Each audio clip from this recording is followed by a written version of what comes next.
When I looked at my phone, I saw that my mother-in-law, Martha, had called me 13 times. I groaned to myself, realizing she was probably calling about money again. Just as I was thinking about this, my phone buzzed again. "Hello," I answered. Martha started yelling right away, demanding to know where her $3,000 allowance was for the month. I tried to explain that the money hadn't been deposited yet, that she didn't care about my situation at all. She just wanted what she wanted. I was fed up. She never thinks about how her words and actions affect others. I had no choice but to tell her the truth. Her son had passed away, so I couldn't send her any money anymore. My name is Jennifer Smith. I'm 32 years old, and I work at a big financial company. I'd also take care of our home. I got married to Mary about 2 years ago. I met my husband, Mark, through our shared interests, and we fell in love quickly. After dating for a year, we got engaged and then married. We believed we were meant for each other, and things were going well for us.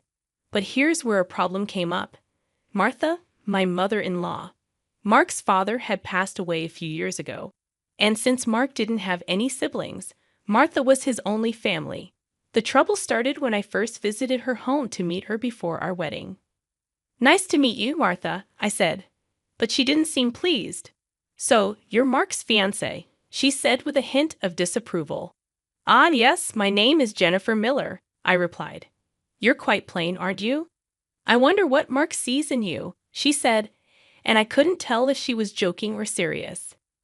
Her words shocked me, coming from the mother of the man I loved. Seeing my reaction, Mark frowned at his mom. "Mom, why are you being so harsh? How can you say such things about the person I chose?" he asked. "No, Mark, I'm just trying to find the right woman for you," Martha replied. "But I chose her." "You have no right to interfere," Mark insisted.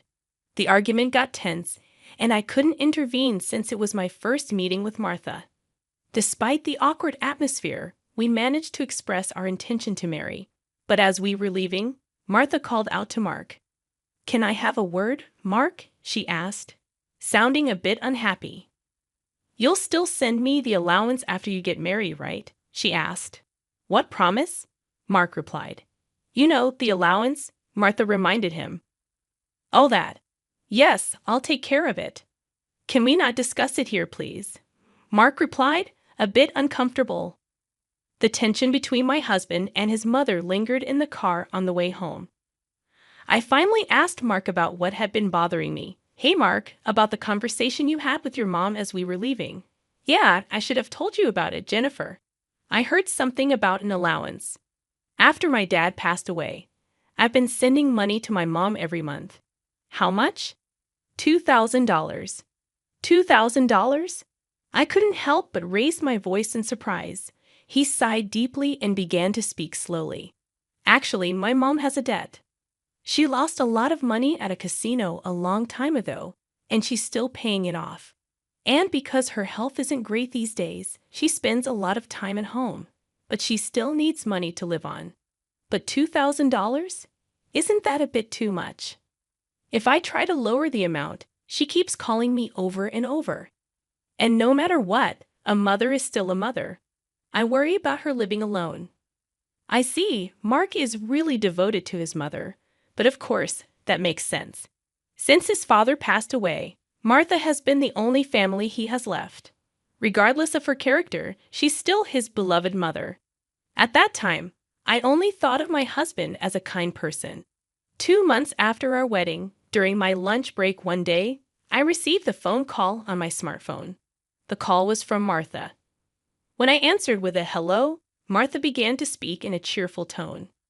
"Jennifer, long time no see. Can we chat for a bit?" "Yes. What can I do for you?" "Well, I was hoping you could start sending me money." "Excuse me?" I was so taken aback I couldn't find the words to respond. However, Martha seemed excited to continue the conversation. "You mentioned before that you're working for a financial company, right? That means you have a good salary, doesn't it?" "Well, not exactly." "What? You're lying to avoid giving me money?" "That's not what I mean." "Then what is it?" "But Martha, you're still receiving financial support from Mark, aren't you?" I asked. Martha responded defiantly, "So what?" I sternly stated what I felt. "Martha, receiving $2,000 monthly support is a big deal, and yet you're asking for more." Really? You think so? If you were to send me an additional $1,000, I could avoid burdening Mark, Martha replied. What do you mean by that? Well, I have Mark as a guarantor for my debts. If I fail to make payments, the debt collectors will go after him. Do you understand? But aren't you using part of Mark's $2,000 to pay back the debt? I'm short. I haven't told Mark. But I have a significant amount of debt. Martha confessed. Even her husband was unaware of it. Having children in the future would increase our expenses. In addition to that, taking over Martha's debt was not an easy task.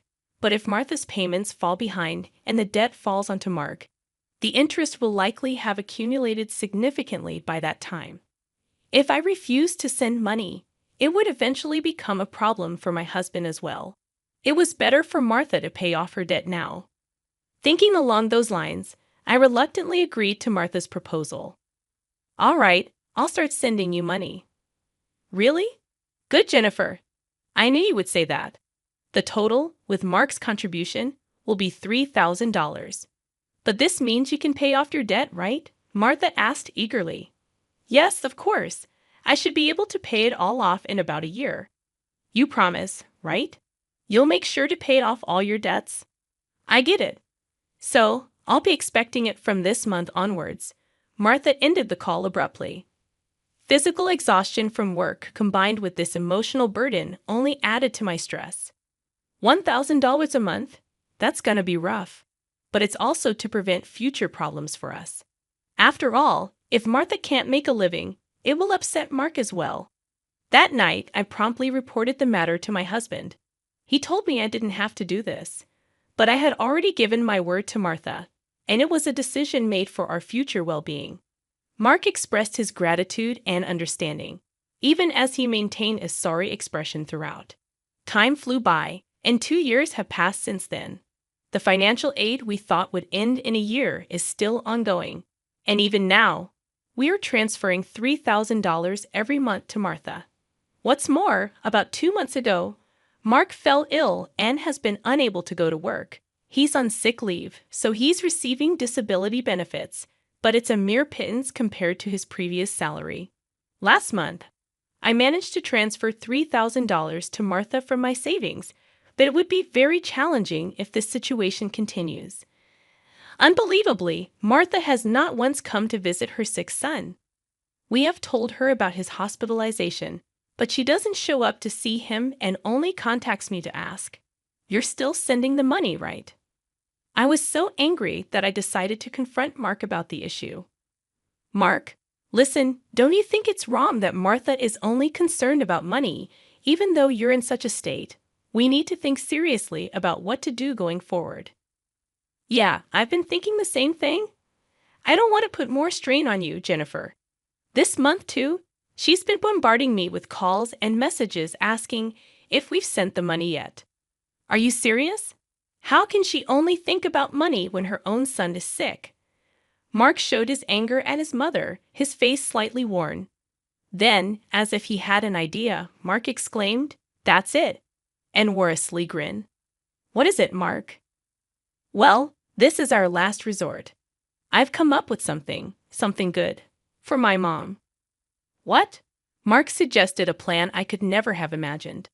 Although it could be called inappropriate, that seemed to be the only way to make Martha understand. A few weeks later, Mark was discharged from the hospital. Martha didn't reply to any of our messages, so we didn't tell her about Mark's discharge. In the last 2 weeks, Martha has been relentlessly demanding the money. There's no point in sending money to a mother who doesn't even worry about her son. While Mark and I were enjoying a cup of tea, a message came in on my phone. Upon checking, I found 13 missed calls from Martha again. As I thought, so my phone vibrated again. It was another call from Martha. Hello. I turned on the speaker microphone so that Mark could hear, and Martha started shouting right away. Listen, where's the $3,000 for this month? Excuse me, that's right. The money for this month hasn't been transferred yet. Martha, do you realize Mark is now? I don't care if he's in the hospital or whatever. It's none of my business. You're working at a good place, right? You must have plenty of savings. Hurry up and transfer it here. Martha was shouting angrily, eventually. She said something unbelievable. Listen, since you married Mark, if he can't pay, you have to pay me. Understand? If you refuse, I'll make you the guarantor. Got it? At that moment, something inside me snapped. She was displaying her desires openly without considering our situation at all. I had reached my breaking point with her. She didn't even try to reflect on her own actions. Now, I had no choice but to resort to the last resort. I firmly declared into my smartphone, Mark has passed away. I can't send you any more money. At these words, Martha blurted out a baffled, "What?" Yes, this was the last resort that my husband suggested. Lied to Martha about Mark's death and observed her reaction. If she showed any sign of sadness, if she reflected on her behavior and apologized, we would continue to support her financially. But if she didn't reflect, if she demanded money, we would sever ties completely. Deep down, I thought that even a money-grubbing woman like Martha would deeply reflect on her actions if she were told that her own son had died. But the very next moment, Martha burst into loud laughter. "Yay, what's so funny?" I asked. "Well, isn't it obvious? If Mark is dead, that means his inheritance will be distributed to me too. Excuse me, I've been looking into it since I heard that Mark was sick. Listen here, 2/3 of Mark's assets are yours, but 1/3 is mine." I was at a loss for words. I never thought that when she first heard that her son was sick, she wouldn't look into treatment, but into how the inheritance would be divided. My anger surpassed. I was simply dumbfounded. My husband seemed to feel the same way, and as our eyes met, he slowly nodded. This was the signal to continue with the plan. I once again said to Martha in a strong tone, "Martha, did you hear what I said? Mark is dead." "I heard. What about it? Aren't you sad your own son passed away before you? You just make sure to send me some. I won't let you get away with not doing it." With a click, the phone line was cut off, and a dial tone echoed. I glanced at my husband and saw that he was shaking, his face red with anger. "Mark, are you okay?" I asked. My husband looked into my eyes and said, "I'm cutting ties with her. She'll likely come here eventually demanding money. Let's wait until then, okay? But are you really okay with this? Cutting off ties just like that?" "Yeah, I have no regrets. After that call, she's no mother." My husband's eyes were filled with hatred, and I felt the same way. A person who only thinks about money over her own son's life is not family to me. A few days later, as we expected, Martha came to our house. For the time being, I decided to hide my husband in the next room and deal with Martha myself. Then Martha approached me with a face like a demon. "Hey, give me Mark's inheritance right now." Again with that? Anything else to say? He's already dead, isn't he? It's pointless to say anything now. Yet you never even visited him. What are you saying? Are you really his mother? You're so annoying. Give me the inheritance right away. I don't mind getting a lawyer. Speaking more would be a waste of time. Just as I thought, my husband emerged from the next room. Seeing him, Martha let out a startled gasp as if she had seen a ghost. "Mark, why weren't you dead?" "Long time no see, Mom," he said. "Sorry, but the news about my death was a lie." "A lie?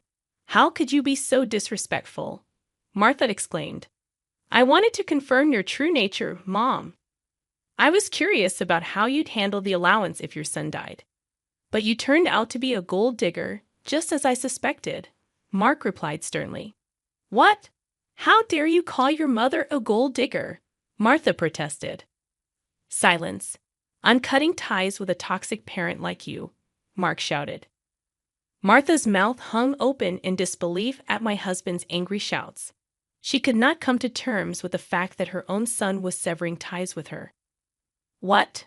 What does this mean, Mark?" she stammered. "It means exactly what I said. I can't consider someone like you as my mother. No way, Mark declared. Then what about the allowance? Do you really think I would? Martha started, but Mark interrupted her. You're on your own with the debts. We're moving, Mark said firmly. Wait, please. If you do that, what about my living expenses? Martha pleaded tearfully, reaching out to my husband. He forcefully shook off her hand, looked at her coldly, and said, I don't care about your living expenses. You have been living off us without even a single apology. I really understand your despicable nature now. Don't you dare show up in front of us again. No, wait, Mark. Are you going to abandon your mother? Martha cried out. But my husband ignored her words. He grabbed Martha's arm and dragged her to the front door. He threw her shoes and bag outside and chased Martha out of the house. Martha made a fuss outside for a while but disappeared after a bit, perhaps unable to withstand the eyes of the neighbors. She tried contacting us multiple times, but we ignored all of her attempts. We set Martha's number to be automatically rejected, and we finished moving. Regarding the matter of co-signing for the debts, it became invalid since Martha had made Mark the co-signer without his consent, and therefore he was not responsible. Without the allowance from us, Martha seems to be leading a miserable life. It's only natural, as she had been using the allowance for her gambling habits instead of paying off her debts. She still has a mountain of debts and is chased by debt collectors every day. She can't gamble anymore and seems to be working from dawn to dusk for the foreseeable future. It's unlikely that she will be able to pay off her debts completely. She will have to keep working until she is unable to move. This is entirely her own doing. As for us, we are spending fulfilling days in our new home. My husband's condition has stabilized, and he has returned to work after some time. Now there's a new life growing in my belly. We're going to have an additional member in our family next year. From now on, we want to spend happy days as a family of 3.